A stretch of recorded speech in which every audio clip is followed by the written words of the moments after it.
Okay, well, welcome everyone. Thank you so much for joining us. I'm Gabriella Gallagher, the National Chair of Canadian Friends of Peace Now. Our organization is the Canadian partner to Peace Now, Shalom עכשיו, which is Israel's leading peace movement and which promotes the two-state solution to the Israeli-Palestinian conflict. You can find out more about us by going to our website, peacenowcanada.org. We really hope you will consider supporting us with a donation, which you can do via our website. We rely entirely on donations from individuals like you. In the second part of this webinar, my colleague, Jacqueline Swartz, will be fielding your questions. Please type in your questions at any time using the Q&A feature at the bottom of your screen. Please make your question as concise as you can. Our webinar is being recorded and it will be posted to our website. We have two excellent guest speakers today, Shaqued Morag, the Executive Director of Peace Now, and Michael Sfard, a prominent Israeli human rights lawyer and legal expert. And thank you both very much for joining us and giving us of your time. Before we get started, I do want to express our organization's horror and sadness at the new cycle of violence that has broken out in Israel and the occupied territories in recent days. There has been terrible bloodshed on both sides. Here in Canada, we read the news reports, but Shaqued and Michael, you are in the middle of it all. We are concerned for your safety, of course, and for everyone affected. And we join in the mourning for the lives recently lost. So that will segue me into my first question for you, Shaqued. Could you please summarize for us the escalation of the past few days? What's going on? Good evening, good morning. Here it's evening, Gabriela and all our guests. Thank you for having us. So in the last few days, there was a sharp escalation in the circle of violence in Israel and mainly in the occupied territories. I want to say it started with an action of IDF in Jenin, but I think it might have started much earlier. Since the new government was elected, there has been a constant attempt to poke the PA and the Palestinian people, including very insulting things that were said by the government members, including a visit of the new minister, Itamar Ben-Gvir, or the Kahanist minister, to the Temple Mount, including sanctions on PA money, and the escalation in the West Bank is a result of this.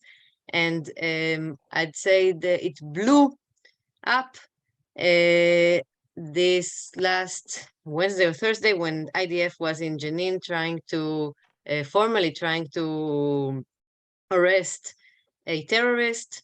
And what happened, it ended with 7 casualties in Jenin, including people that are not according to formal announcements by the IDF, but anyone could understand they're not directly involved in terror of any kind, including a 60-year-old woman. And after that, the PA announced it's going to stop its cooperation with Israel. And I can't tell whether it's a direct result of the lack of coordination or not, but there have been since then a couple of shooting attacks in East Jerusalem. It was not very clearly mentioned in the media, so I'll say it. It was in East Jerusalem, both cases on the eastern side of the Green Line, in places we consider settlements, although Israel has annexed them many years ago. One shooting was on Friday night near a synagogue, and there were I don't remember now how many casualties, sorry, but Michael, do you remember? 8 were killed, 8 were murdered. 8 were murdered, 8 innocent Jewish Israeli people were shot. And then there was another shooting attempt Saturday morning in Silwan village, what is called Ir David, City of David, and it is settled by settlers, both families and the archaeological site. And there, 13 years old tried to shoot and kill bypassers, and he hurt 2 people that are injured and was caught. This, I must tell you that this particular event, because we are a bit familiar with what's going on in Silwan, it caught my attention because this is a 13 years old leaving a note to his mother saying, you're going to be proud, mom, and goes out to kill people and most probably not come back alive. He is alive, fortunately, but it could have been different. And it happens one day after a cousin of him, a 16 years old, dies of injuries caused by another event, a violent incident with the police in Silwan. And police presence there in Silwan and arbitrary arrests and extreme violence against the people who live there, the Palestinians who live there, in order to, let's say, maintain the security of the Jewish settlers, but the Jewish settlers most often provoke the conflicts there. This is constant. This was happening even before the current government. And when I tried to think like a 13 years old, I would say that it's not a decision that is caused by a very deep political analysis, but of the pain of the killing of his dear cousin. I don't want to justify any kind of terror, but this is a reality that didn't start with the new government. I must say that. But the new government, instead of trying to bring security back, I think that they benefit from any escalation, from any fear that the Israeli people feels. The most immediate reaction to both terror attacks was let's cancel, or the demonstration on Saturday night should be canceled because it's not polite to demonstrate and protest in the streets while people are being buried. And of course, we keep saying that the protests against this government are not luxury or kind of hanging out Saturday night.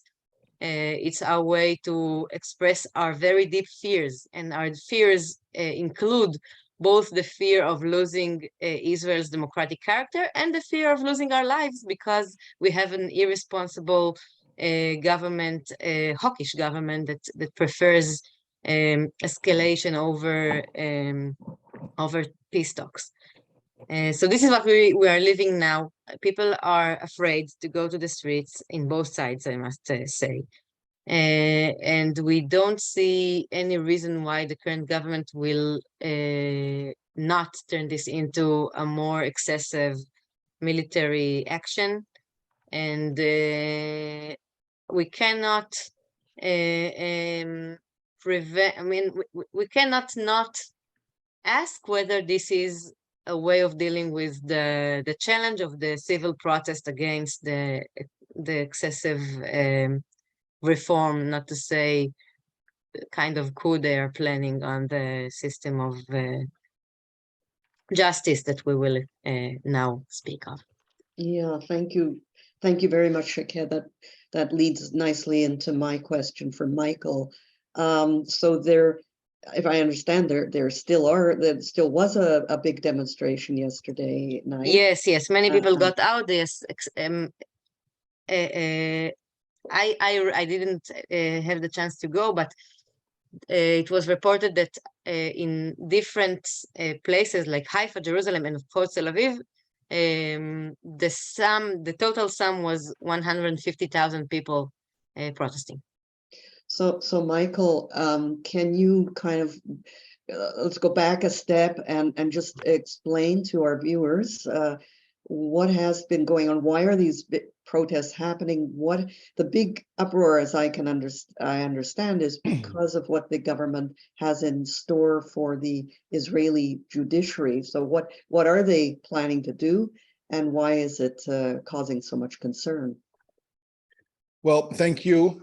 Hello, everybody, and good morning to you. Good evening to us, and thank you, Gabriela. I just want to add to your introduction that I am the legal advisor of Peace Now. So, yes, and one of the things that I'm very proud of in my career. The new government has declared that of its intention to carry out two revolutions. One of them is the revolution and the complete reform in the structure of the Israeli governance system. That's one. The second is a revolution which we might talk about later today, which deals with a huge, massive reform and change in the way Israel dominates the occupied Palestinian territory. The hundreds of thousands of Israelis that have been gone out to the streets in the last few weeks mainly went out to the streets because of the first reform, their first revolution. And this is a revolution that is basically, I'll give the bottom line, is meant to cement nationalistic, right-wing, conservative domination government for years in Israel. Those of you who know a little about Israeli constitutional structure know that in the Declaration of Independence, signed in May of 1948, the forefathers of the Israeli state have made a promise, a pledge, to write a constitution in several weeks. Well, they haven't. They haven't, and in the first Knesset there was a political settlement that was made that a constitution, a full constitution, will not be written, and instead the parliament, the Israeli parliament, will write patches of constitution through basic laws. And that has not, I mean, we do have several basic laws, but we don't have a full-fledged constitution which actually puts in place the different checks and balances, the separation of powers, and all kinds of powers that different arms of governments should have. And these were generated at the absence of the constitution. It was generated very slowly and very partially by the Israeli political system and mainly the judiciary. And so even before what is planned by this government, we have a very crippled democracy, one that does not have most of the checks and balances systems that you would find in most constitutional democracies. In fact, the only significant counter power we have to the power of the majority that is governed by the government. Israeli governments control the Israeli parliament through the coalition agreements and through their majority in parliament. And actually the only counterbalance is the Israeli judiciary, which reviews acts of government, but also acts of the parliament, and from time to time intervenes in them. So the current government has made it clear that it wants to completely annihilate this power of the judiciary to review acts of government and acts of parliament.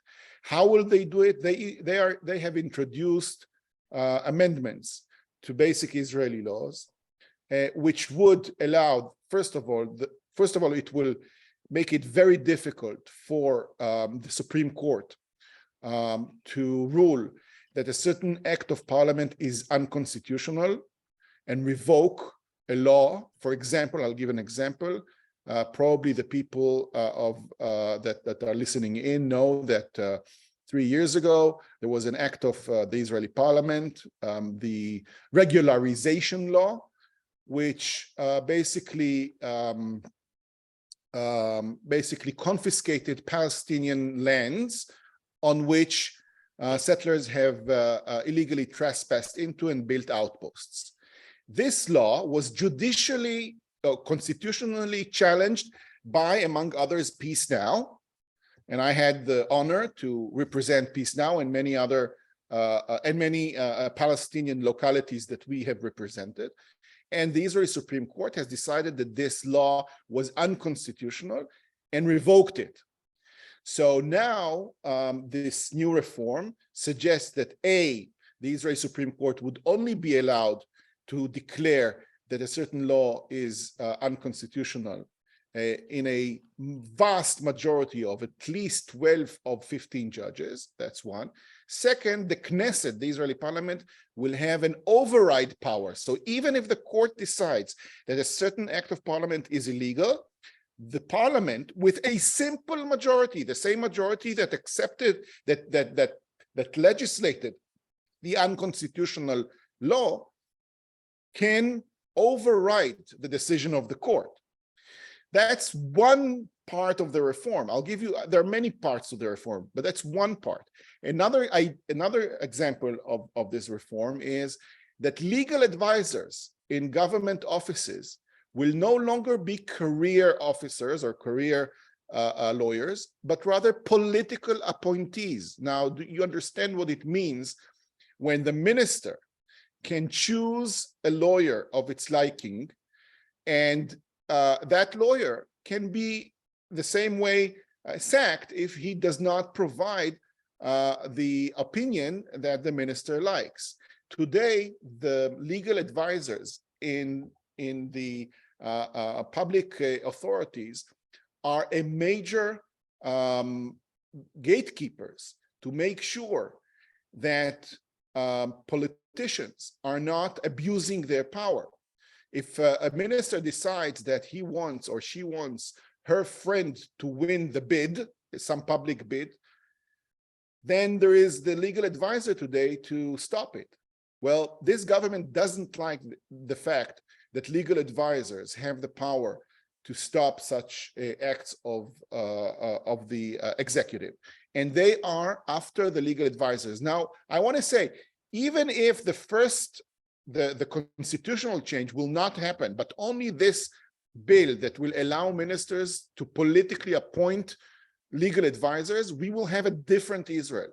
Even if 10% of what they're suggesting today will materialize, we will have a completely different system of government.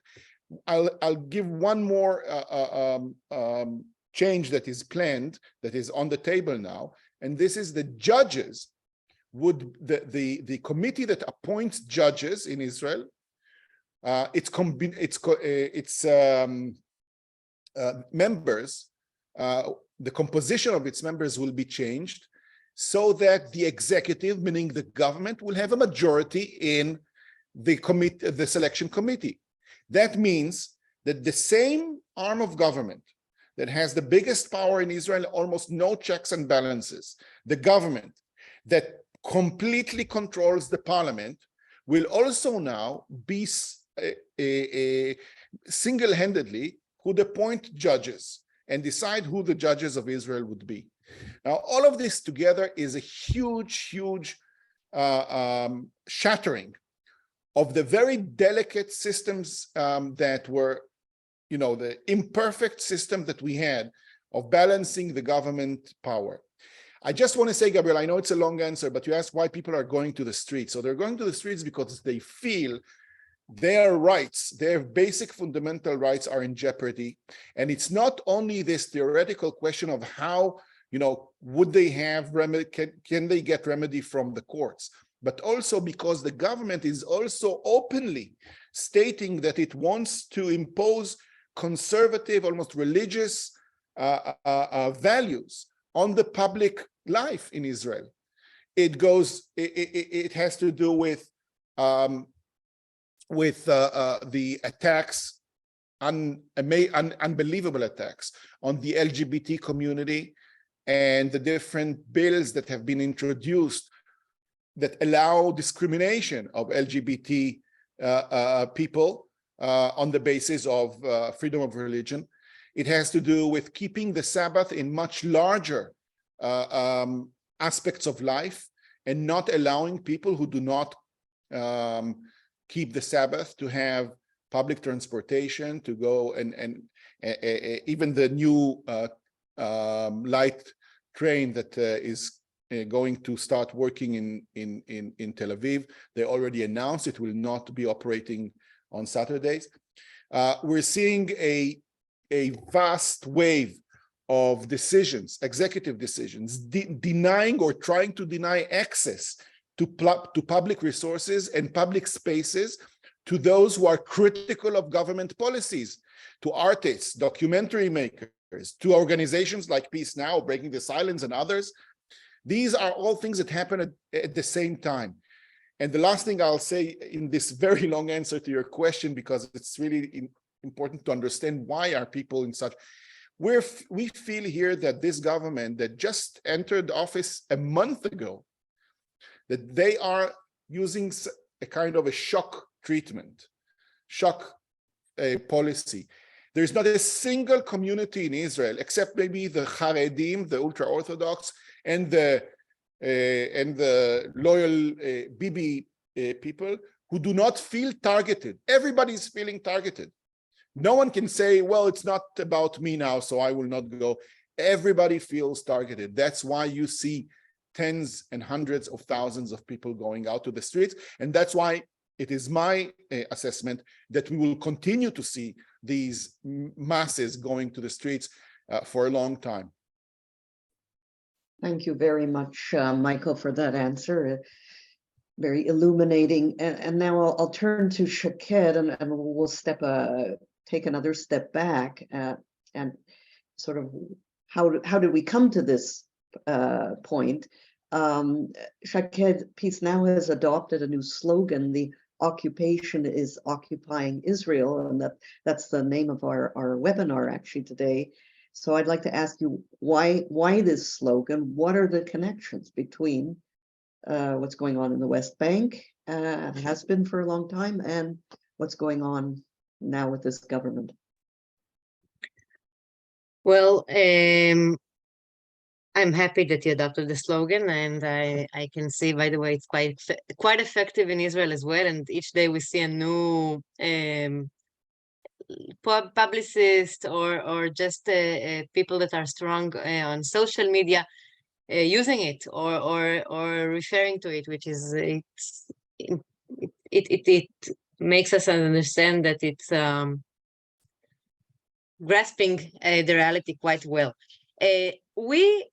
Or whoever looked at occupation closely, I'm saying occupation is a big word, but mainly the settlements, culture, the settlement enterprise, values, the system of justice that Michael referred to, and we in Peace Now also know lots of information about the way Israel treats the area in terms of land allocations and building permits, and the way it sees both the populations of the Israeli settlers and on the other side, the Palestinian people. We see values of Jewish supremacy. There isn't a nicer word to describe it. I mean, if Israel allocates, we've checked this, and we know that Israel allocates 99.76% of the allocated land by Israel in the West Bank to civil needs.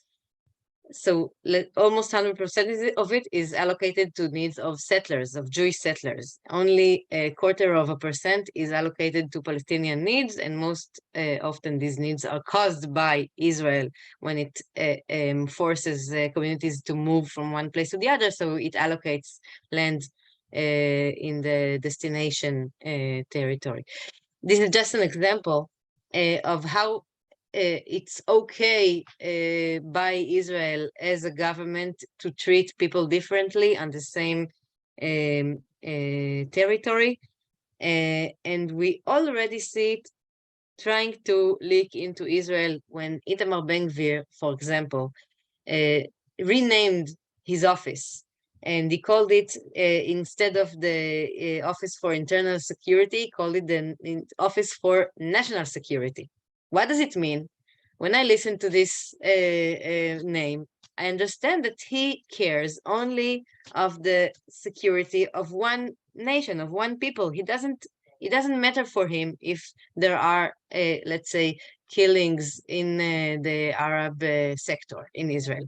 Arab women being killed by their family members. It's a plague here in Israel, and it was addressed by the former Minister of Internal Security.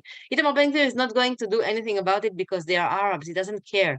He cares for the national security. He will do whatever in his power to give resources and defense and services to the Jewish Israeli community, not only in the West Bank, but also in Israel. So this hierarchy of people is going to be implemented. Not only, it is already vastly implemented in the West Bank, and people in Israel are shutting their eyes, the liberal sector. And now we're, as Michael mentioned, we're starting to understand we might be next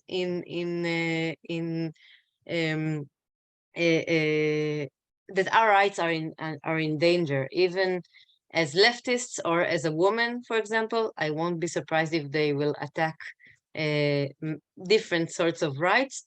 We are seeing that the people in the settlements usually, or the most extreme and active ones there, they prioritize the authority of the rabbis over the authority of the state. They don't respect the constitution or the whatever we have instead of constitution. They respect the authority of the religion and of the rabbis, and we are already experiencing it here in Israel, in what they call smaller Israel. So in that way, the occupation is occupying us, because the very basic values that the leaders of this new government are seeing as their horizon, their target, those are the values of the most extreme settlements. This is, by the way, where they live. We have a very unbalanced representation of settlers in this government, and we are expecting them to implement the same way that they manage their lives there, here. Arabs are, in the best case, they are not seen. Worst case, they are attacked. And whoever doesn't follow the set of rules of the religion might find themselves very either attacked or needing to amend their lives. So we as Peace Now say, if you haven't paid attention to the occupation so far, now occupation is occupying us. Let's wake up and do something about it. Okay, thanks. Michael, I'd like to ask you to talk a little bit more about what this, you mentioned the current government has sort of a two-pronged revolution. And so the two things that come to my mind and are the Bezalel Smotrich in the being given the power over civil administration in the West Bank, and Ben-Gvir is in charge of police. now. And can you talk about those two developments and what that implies? How does that change the status quo? Yeah. Thank you. I just want to say about referring to what Shaqued said. I think it's really the slogan is not just smart, but it really is. It captures something very, very important. I remember in the 80s, I was a high school student then, and in Peace Now marches, we would shout that there is a creeping annexation of the occupied territories. Well, now we realized that it's not that we are annexing the occupied territories, it's the occupied territories who are annexing or occupying us, among other things, in the way the system of government is working and how rights are being denied. Now, as for a question, look, for 56 years now, the Israeli domination over the occupied Palestinian territory, except East Jerusalem that was annexed illegally under international law, was through a military government. So we have a military government that controls the West Bank. This military government is not something that we decided because that's what we want. It's because this is how international law directs an occupation regime to be like. And a military government has a lot of powers, like, military powers, but also there are a lot of restrictions that a regular government, a sovereign civilian government, does not have. And the legal advisors and the officers of the military government are being instructed by international law how to operate and what are the boundaries of their powers. This government is supposed to be temporary. It's supposed to advance first and foremost, the security. It is a military regime, but the second thing that interest that it has to advance is the well-being of the occupied people.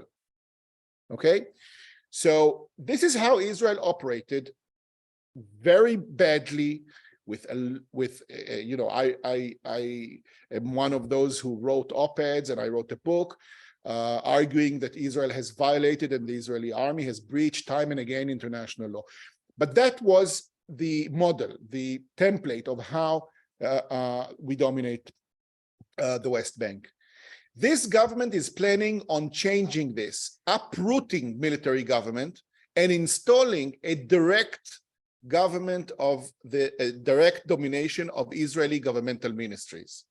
When we say that the civil administration will no longer be answering to the military commander of the West Bank, who answers to the chief of staff, who answers to the minister of defense, and this chain of command is cut off, and the civil administration, which has all the powers in the West Bank, all the governmental powers, except operational military powers. So if that organ will, as agreed in the coalition agreements, will now be directly under Smotrich, a minister within the Ministry of Defense, that means we have created a new governor to the West Bank. It's a new governor. He will have the powers to decide on permits, on construction, on law enforcement of illegal construction, on infrastructure, on what goods come in and go out, and who gets permits to enter the West Bank, to what kind of goods are allowed into Gaza. All these are things that are under the purview of the civil administration. And if the civil administration is now under Smotrich, then he is the one that controls all of these things, when and where to, and if to establish new settlements, whether to connect the electricity to outposts, etc. I can go on and on. Who is allowed to enter? I mean, all tourists who go into the West Bank for pilgrimage reasons or for any other reasons, are now will have to have Smotrich's, blessing if they want to go in. This is a complete change because it means that the decisions that are taken are no longer based on these two interests or that I've sketched before: security and the well-being of the occupied people who have, whose political rights have been suspended for the duration of the occupation. So they have no involvement and no say in the corridors of power where their fate is being decided. But they had before the army who were supposed to think of their well-being. Now they have an Israeli minister, and governor basically, and he has his own political interests. Not only that, but according to the coalition agreements, the legal advisory of that unit of the civil administration, who are also military officers, who are also directly answering to international law of occupation, they will cease to be the legal advisors of the government of the occupation, and instead a new office is being built within this governorship of legal advisors who are not military officers, but political appointees, Israeli civilian lawyers, who will be Israeli civil servants and will have, like any Israeli civil servant, a duty of loyalty towards Israeli and Israelis only. That's a complete change, and not for, and it's not, don't take only my word on it, but the military judge advocate and the Attorney General of the State of Israel have told the Prime Minister Netanyahu, according to reports that were not denied, that if this plan goes ahead, that means annexation. That means annexation, which is illegal under international law. Thank you. Sobering words. I still have a number of questions for you, but for both of you, but we also have audience questions, and I do want to get to some of them. I'm going to ask one more question to Shaqued, and then we'll get to audience questions. And I just want to let our audience know that our guests have very generously agreed to stay an extra 15 minutes after the hour.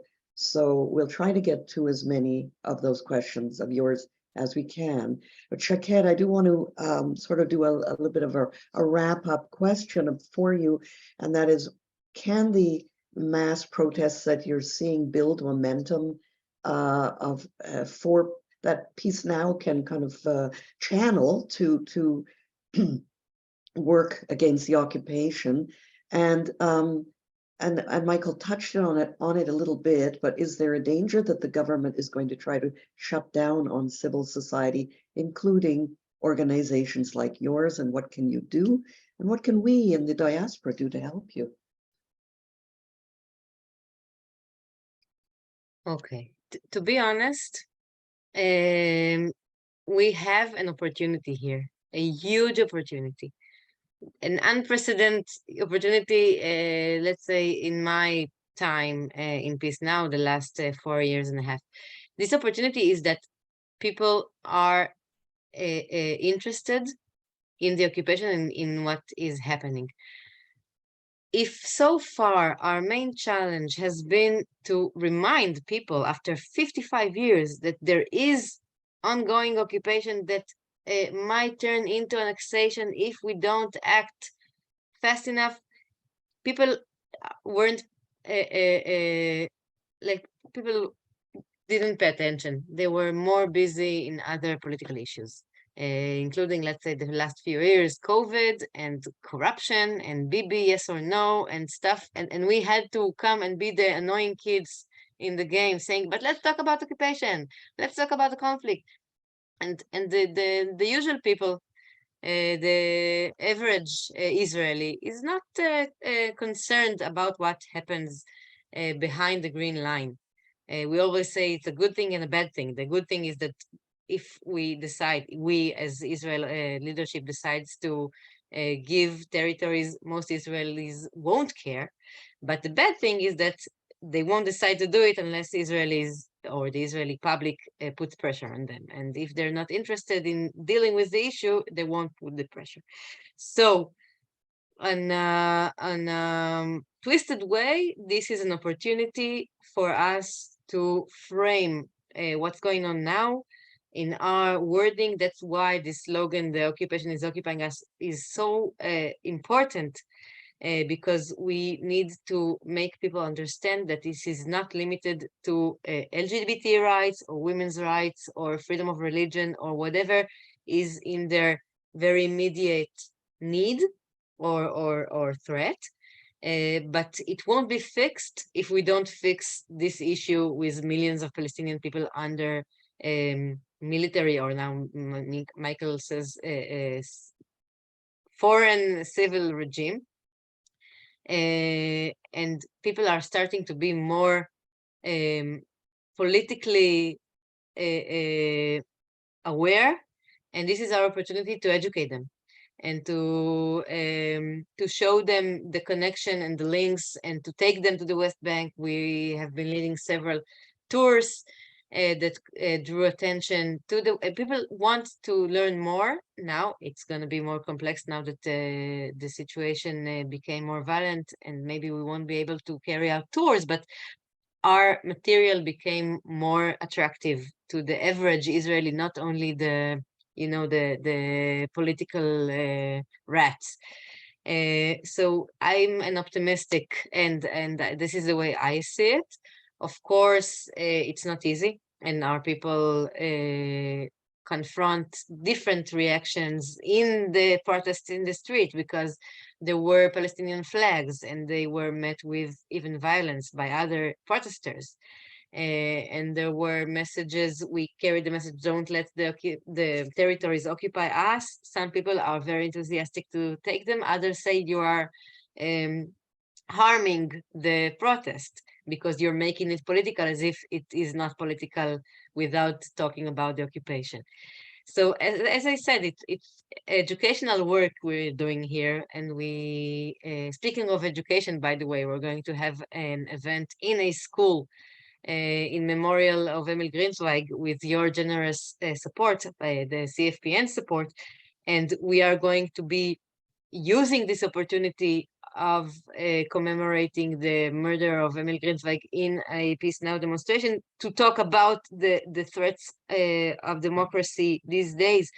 And we must use every opportunity we have to draw more attention to the issue. And I believe this opportunity can take us to a more centric place in the Israeli agenda, the average Israeli, let's say the center left, not only the enthusiastic left.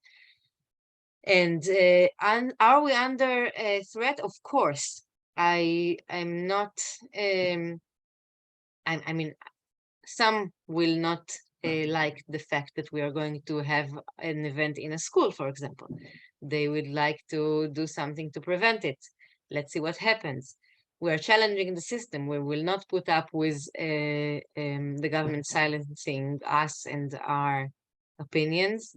They already declared intentions to legislate against funding of foreign governments or foreign governmental entities. This is funding that we very widely use these days. Governments that use our data of the settlement expansion are supporting us regularly, and this information is very, it's transparent, and it's something that we report to the Israeli public, but they might try to, or they declare they will tax this money or forbid this money or limit this amount of money, and we will have to rely more widely on private donations. So this is one way they are going to try to limit us. Another way, as I mentioned, is to forbid us from going to places, let's say places that are supported by the states, like schools, like theaters, like, I don't know. And we might face even darker measures like arrests and I don't know what else. Hopefully we won't get there, but I guess the more effective we will be, we might expect this kind of treatment, but we're not afraid because we are more afraid of what this government might do, and we need to wake the Israeli center and make them understand that they won't have just, as I said at the beginning, they won't have just a part of the democracy protected and the occupation maintained as is.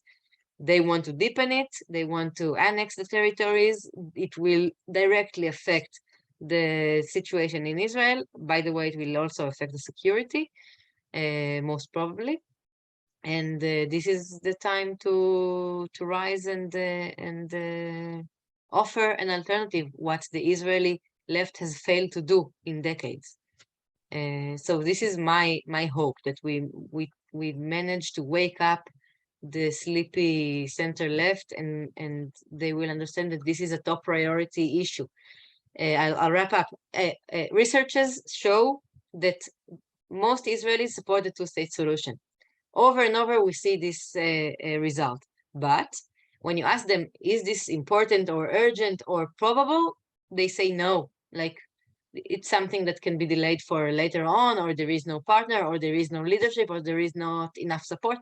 And what will happen now, I hope, is the sense of urgency will grow, and this support will become more visible and something that any liberal alternative to Netanyahu will put in top priority. Thank you. So now, Jacqueline, I'm going to hand the mic over to you to ask some audience questions. Sure. Can you hear me? Okay, great. Yes, there were quite a few, and some of them I think touched on, asked questions that you probably answered or maybe wanted more on the topic. But here, for starters, for Michael Sfard, how can a law be unconstitutional if there's no constitution? And how come none was created? Well, as I explained, it's not accurate to say there is no constitution. What I said was there's a patchwork of basic laws that do not cover the full spectrum of issues that a full constitution should cover.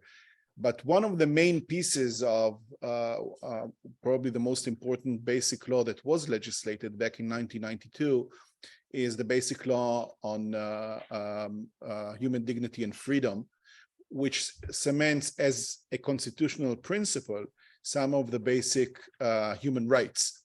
And so a law that is passed by the Knesset, by the Israeli parliament, that violates these basic rights and does not pass the test that the law, that basic law has stipulates, is unconstitutional in that sense. The problem is that the same organ, the same entity, the Israeli parliament, legislate regular laws, and it can also legislate a basic law, which would be part of the constitution. And the current government is taking advantage of this problem. Okay. That question was asked by Sydney Rosen. Henry Rushin asks, referring to the wishy-washy statement of the UJA, how do we respond to our own organizations which seem to have their heads in the sand? And I'd like to combine a question from Shelley Corin, who says, how do we respond to people who say that these raids are due to Arab terror attacks? How do we bring in the reality of Israeli nightly raids, etc.? So those two parts of one question. Shaqued, you want to start? Wow, these I didn't refer to this, and I'll try to do so. I think that I'll say it in one sentence, use us. You can use our messages, you can use our voices. We are Israelis, and when I say we, it's not only both Israelis you see here. There is a big group of Israelis, those 150,000 people demonstrating in the streets are Israelis that are concerned about what's going on now and what will happen next. And this is a call, and whoever can be of help is more than welcome. And I think, personally, I believe that the Jewish communities abroad have a unique vision, and they can see, in a way, our story more clearly, because you can judge it by the Jewish values, the more liberal values, and even feel for yourselves. I mean, many Jews abroad don't feel very comfortable going to Israel and being forced, for example, to separate men from women in the Kotel. This is a small example, but it can be much wider once the new government shapes this place their style. And our message combines with that, as I mentioned before, and I won't repeat that. And I think that every Jewish organization or community abroad can have their way of referring to what's going on and strengthen and support the Israeli public that is uprising now. Regarding the terror attacks, I mean, you can always blame, I mean, terror for me is unacceptable. I don't support violence as a political tool or whatever. It goes both ways, and you can use this question or excuse for many, many years that we've experienced wars and terror attacks. It is not very helpful to say they are to blame. They are responsible. If they won't attack us, then we will give them what? State? It has proved to be wrong. I mean, when the Palestinians are silent and the situation, the security situation is calm, then there is no urgency to have any compromise and give territories or whatever in order to let them have their sovereign state. And when they are attacking us, so they don't deserve a sovereign state. So we're here in a loop that will never end. And as an Israeli living here, I'd rather, I mean, we can talk about who is right, but I'd rather be alive than right. And this terror threatens my life here. So I see it as even a call to speed up whatever can be done in order to finish this conflict. This is the instant answer, and I won't elaborate because this is like Peace Now's agenda in a nutshell. Right. I can give it many other aspects. Thank you. Shalom Schachter asks you to comment on the gathering of religious people who are expressing their opposition to the government. Anyone can take that question. Is that happening? Can you repeat it? Sorry, I didn't hear you. He's asking about the gathering of religious people who are expressing their opposition to the government. So religious people are demonstrating too. Is that happening?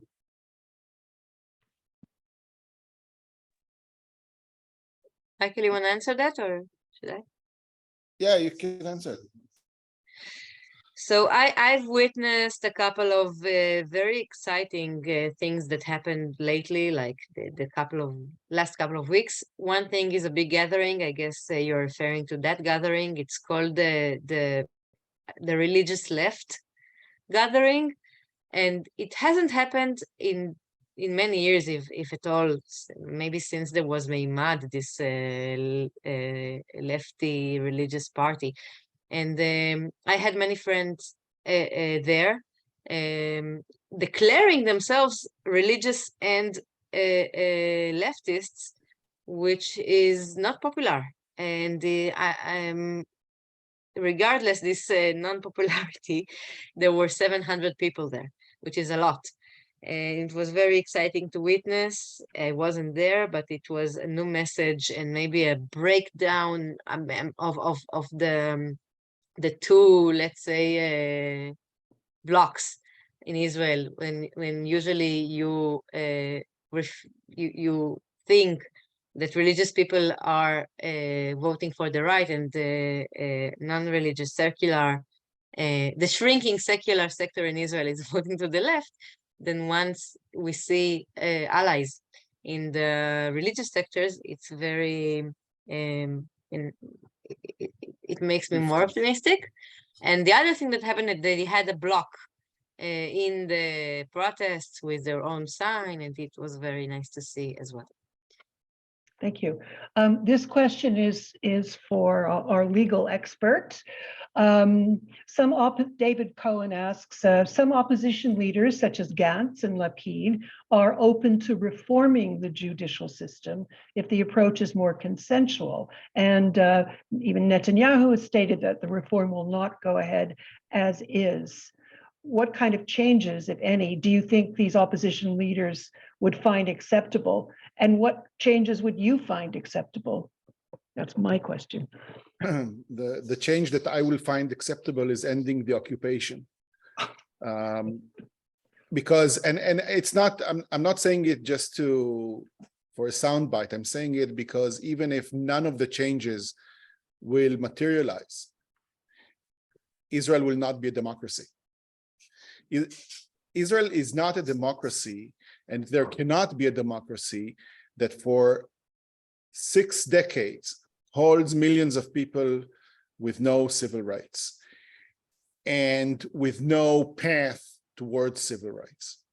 So I want to take this opportunity also to refer to the question of, who's to blame for the escalation.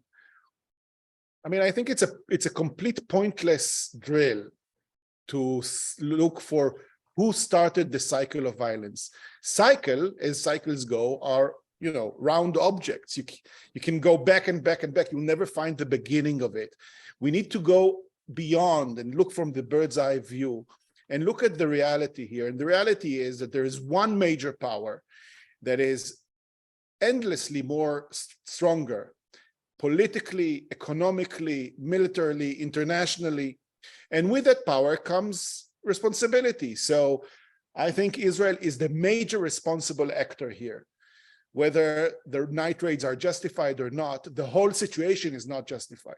And that's the important thing.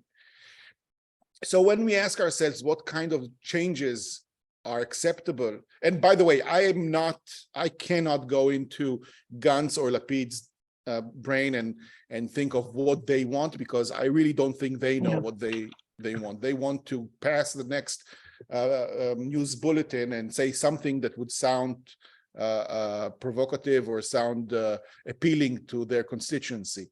But when we talk about changes to the Israeli system of government, many changes are possible and acceptable, but not when the other side comes with a bad faith to the project.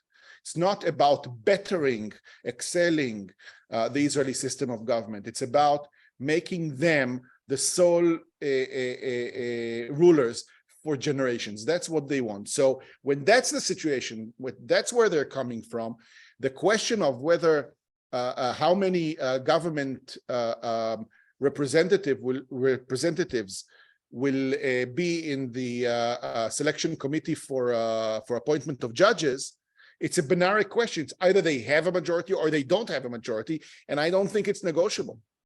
If that's where they come from, the question of whether the override clause can be legislated, and it can be, and there are countries. I think I'm not sure about Canada, but I know that there are governments who have an override clause, but never in a simple majority, because that means that there is absolutely completely no meaning to the Supreme Court decision if a simple majority can override it. So it's also almost binary, because if for example the opposition will agree to 70, the government would not accept it because they have only 64 members of parliament. So the whole idea of negotiating in these circumstances is completely wrong. I think the demand should be take off the table everything that you've suggested, and then we'll talk. Okay, thank you. This is for anybody.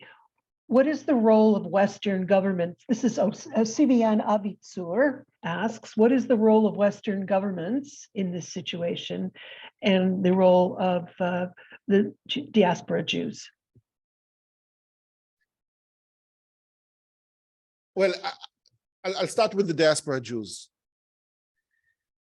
I know what the diaspora Jews' role is not. It is not to pinkwash the situation or whitewash the situation.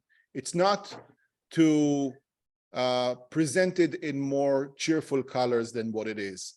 The gravity of both the attack on Israeli, whatever is left of the shreds of the Israeli democracy, and the ongoing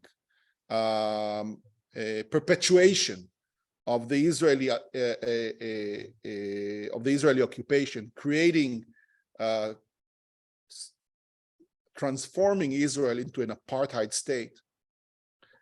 The gravity of both of these things is immense, and it is the role of everyone who feels dearly about Israel, who's concerned about Israel, not to paint it in any other colors than, solid black that it is.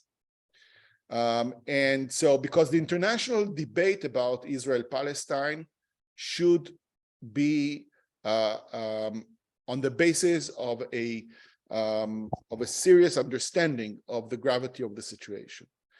And so the Jewish communities who have huge impact on their respective governments, and of course, you are our network of support and to some extent even protection, because our government and the most radical elements in our government who do want to shut us down, they know that it's not only about us, because if they'll try to shut us down or if they try to impose sanctions on us, they will also have to deal with Jewish communities around the world. And that's very, very important. But apart from that, your role is, I think, also to impact your representatives to do the right thing when it comes to Israel-Palestine, to help us and our society to do the right thing. Okay, thank you. Here's a question for Shaqued from our board member from Montreal, Bernard Bobo. He looks ahead a bit and asks, if the turnout among Arab voters increases, the Israeli right is crushed, he says. Is the Israeli center-left now willing to envision seriously a Jewish-Arab partnership to overthrow the new government? Hi, Bernard. How are you? Write me later. First, it's worth mentioning that the new government is already targeting the Arab representation in the parliament. Another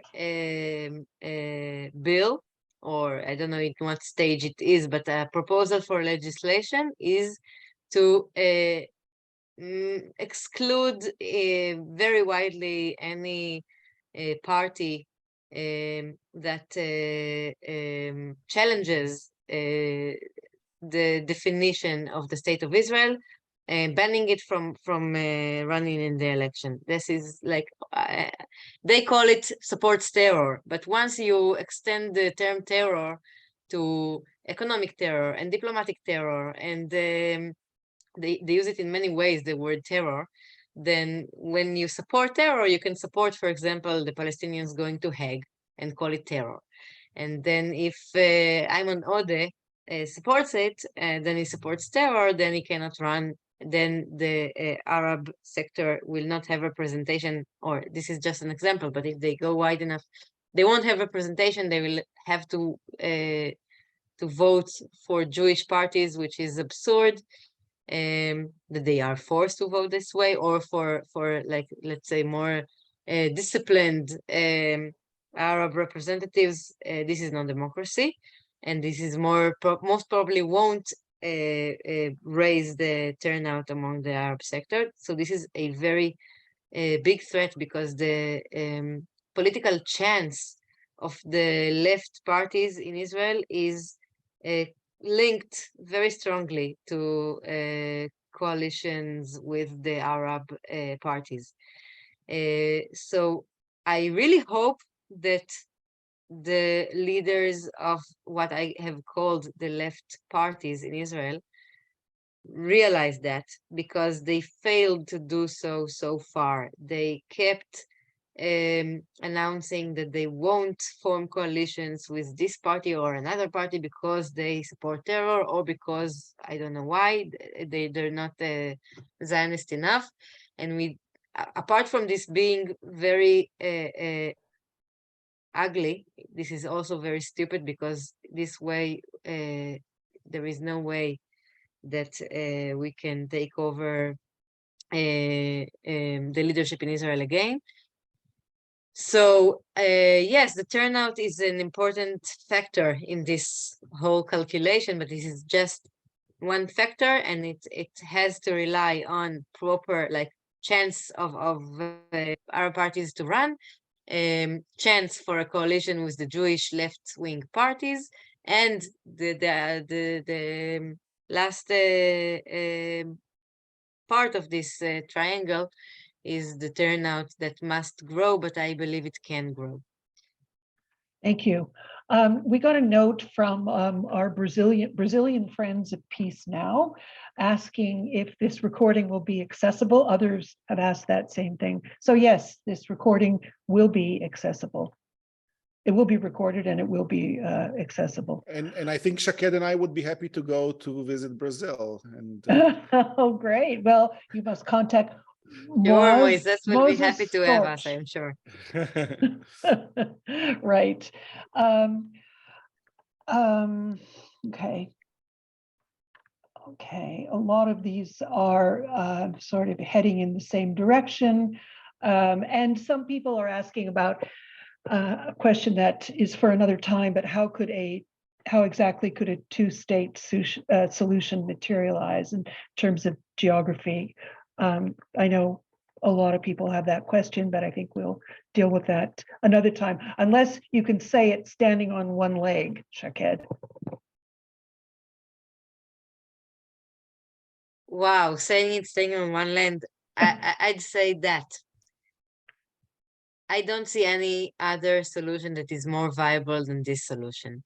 We can do the geographical amendments, we can find original ways to deal with border, drawing the border. We can even try to think of innovative ways to evacuate as less people as possible, but we must think of these ways under the general headline of a two-state, of let's say a state for the Palestinians alongside with the state of Israel, because otherwise the options of one land, one state for all seem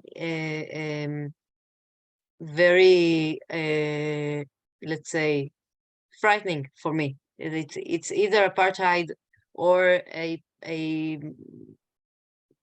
let's say with the current government, it most probably will be apartheid. I don't see the one democratic equal state for all materialize in this reality. I think that the best way for the Palestinians to have their rights protected is to have their own sovereign state. The borders are not our main concern, although we keep tracking the settlement enterprise changes because we are concerned about it, but it doesn't make us believe in this solution less. It will just require more and more effort to implement it. So this is on one leg. Thank you very much. That was a really good response on one leg, even on two legs. Thank you to our questioners. Your questions were really good, and they really were mostly questions and not comments. And thanks for that. And I'll turn it over to Gabriella. Okay. Unfortunately, our time is past. It went very quickly. You both, I want to thank you for giving so much of your time and an expert sharing your expertise, and such illuminating and sobering information you convey to us. I do want to mention quickly, because Shaqued touched on it, that Yes Peace Now is having a very worthwhile and interesting event coming up in just over almost a couple of weeks, to commemorate the murder of Emil Grunzweig 40 years ago. They will be having a conference, educational musical event in Tel Aviv's oldest high school, and it's being paid for by us, Canadian Friends of Peace Now, your donor dollars. So I want to thank our donors and encourage you to consider a donation. Again, you can do that via our website, peacenowcanada.org. And that's pretty much it for now. Thank you so much, Michael and Shaqued. Stay safe, and Thank you. hope to see you again. Thank you. Thank you to the Bye. audience. Thank you. Thank you, Bye. Jacqueline, very much for Bye-bye. fielding the questions. Okay, bye-bye. Bye-bye.